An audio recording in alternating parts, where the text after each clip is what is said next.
Bangladeshi mega star Shakib খানের নতুন cinema soldier নিয়ে দর্শকদের মাঝে আগ্রহের কমতি নেই। আগামী 5 অক্টোবর থেকে শুরু হতে যাচ্ছে সিনেমাটির শুটিং।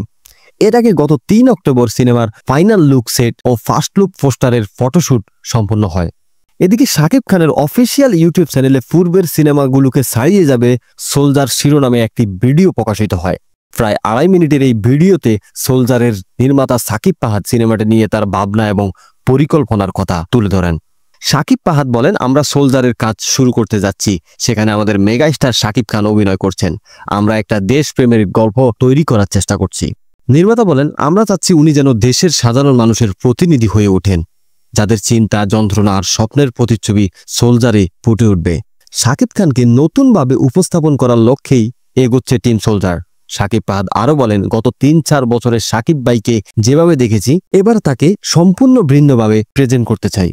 ঈদে মুক্তির চিরাচরিত ধারা থেকে বেরিয়ে এসে ছবিটি অন্য সময়ে মুক্তি দেওয়ার পরিকল্পনা করছে প্রযোজনা সংস্থা। দেশপ্রেম, অ্যাকশন এবং আবেগের মিশেলে তৈরি এই গল্পে শক্তিশালী বার্তাও থাকবে বলে জানান পরিচালক।